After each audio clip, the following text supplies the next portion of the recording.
তো চাই ফল খাই। চল খাই গা।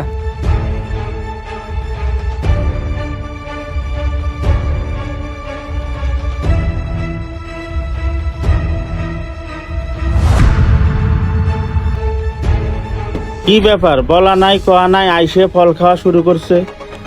ভাই আপেল কয় কেজি দিমু আপনা করে বলেন? কোনটা কত কইরা? ভাই আপেল 320 টাকা কেজি। আচ্ছা দাঁড়া, খাইনি, খাইয়ে বুঝানি মিষ্টি আছে কিনা।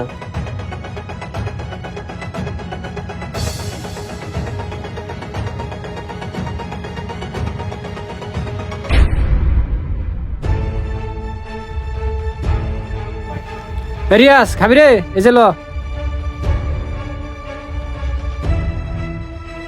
কি ব্যাপার, লোকগুলি খালি আপেল খাইতে আছে, এরা কি আপেল টাপেল কিনবো না? হায় রে, আজকে তো আমার অনেক বড় লস হয়ে যাবে। ভাই আপনার করে কতটুকু আপেল দিমু বলেন? এক কাজ কর, আমাকে এই জায়গায় দে, 250 গ্রাম আপেল দে। হ্যাঁ ঠিকই কইছে, আমাকে 250 গ্রাম আপেল দে।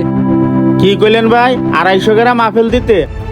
আপনার দুজনে তো আধা কেজি আপেল খাইয়ে এলাইছেন, আবার অনকন 250 গ্রাম আপেল দিতে? এটা কোন ধরনের কথা বলেন ভাই?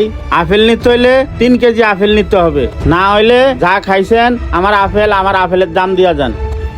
আপনারা দুইটা লোক এতক্ষণ দিয়ে আপেল খাইছেন, আঙ্কুর খাইছেন, আমার কাছে জিজ্ঞেস করছেন? আমি তো এই জায়গার দোকানদার। আইসা খালি দুইজনে দাম করে খাইয়া লাইছেন। দেখ তুই বেটা একটু বেশি কথাই কস। আমরা দুইটা খাইছি, কি হইছে? তোর এখান থেকে কিনতে আসছি না, না ফ্রি খাইতে আসছি? 250 গ্রাম দিতে কইছি, 250 গ্রাম দে। আরে ভাই, দেশটা কি মগের মুল্লুক নাকি? আপনারা আইসা যা ইচ্ছা তাই করবেন। দেখেন ভাই, আপনারা যে দুইটা আপেল খাইছেন, আমার আপেলের দাম দুইটা দিয়া যান। আপনাকে আপেল কিনতে হইব না। আপেল খাইছেন, আবার সাথে আঙ্গুরও খাইছেন। জানেন আঙ্গুরের কেজি কত? 550 টাকা।